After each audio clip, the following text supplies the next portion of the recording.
audiences returned to performances at the Whalen School of Music at the beginning of this month for the first time since March of last year, when the COVID-19 pandemic shut down the school and changed everything. While still not back to normal, having to limit capacity and restrict to those in the IC community, students were finally able to come back and play. I spoke to Eric Kibblesbeck, the concerts and facilities manager at the School of Music, who has been in charge of this process. The seats that can be used are marked. We're keeping track of where everyone in the audience sits. People have to actually register for a seat as they come into the hall. All performers are using the agreed upon PPE, masks, bell covers, clarinet bags, whatever has been decided for that particular area. We blocked off the front, I think it's 5 rows, so that there's a little bit of additional space. Concerts need to go 30 minutes, take a break, carry on after an intermission. So things are generally shorter than they have been. Certainly my sense is people are glad to be doing it even under these conditions. One of those who are glad is trumpet player Nate Oskowski, who had his first performance in front of an audience in nearly a year last Saturday for Jazz Ensemble. It felt like more than just a usual performance for him. I'd say prior to this year, a lot of the time, sometimes we put on a concert just because that's what is expected of us each semester.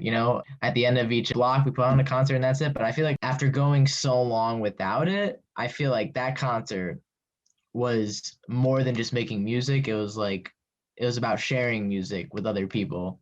Instead of feeling more nervous with an audience, Oskowski felt more fueled by having people in the crowd. A similar sentiment was shared by Christian Labrie, a percussionist who performed last Saturday at a percussion ensemble.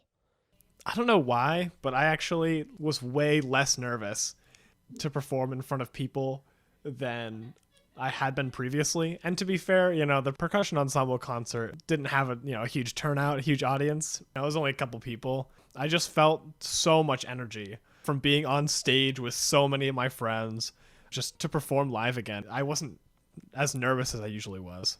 Oskowski and Labrie have both attended performances in Ford Hall as well and have enjoyed the experience. Although circumstances are different, the stage crew does a good job of adjusting, said Oskowski.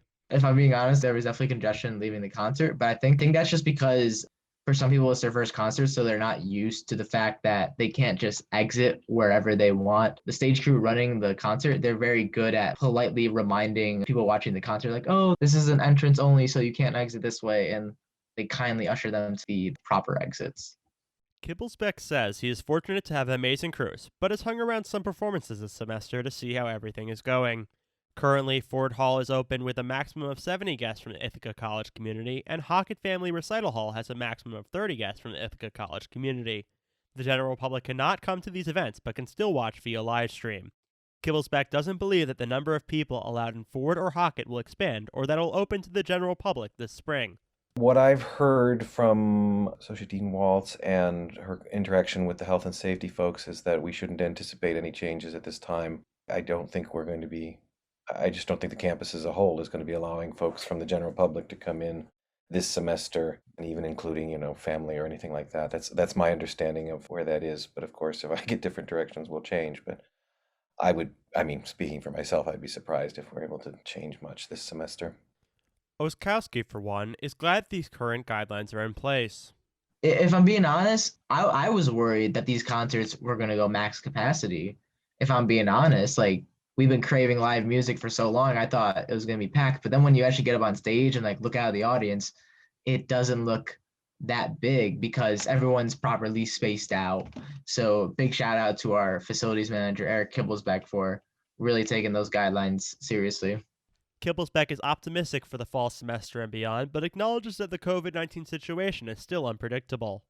Like I said, we're dealing with conditions that a year ago we never would have imagined, but they are so much better than last semester when we couldn't do anything in the building, that we'll just all hope that everything continues to go well and we'll have fewer restrictions in the future. Whatever it looks like in the fall, the attitude towards performing in front of audiences and attending concerts has shifted in a more positive direction. Labrie says he is more appreciative of these opportunities after nearly a year of not being able to do them. Performing in person is so exciting, and I really took it for granted before COVID. I would dread concerts sometimes. I'd just be like, ugh, I gotta go do this thing tonight, and it's taking up so much of my time that I could be spending doing schoolwork or watching Netflix or something. Now that's absolutely not the case. I really try to take every rehearsal, every performance for what it is now, and I definitely appreciate it a lot more. I myself have fond memories of concerts and recitals I have gone to in Whalen and look forward to seeing these world-class performances and performers in person sometime in the near future. It will be different from previous times, but in a good way. I will finally be able to see music with other people and won't be behind a computer or phone screen. For WICB News, I'm Michael Memis.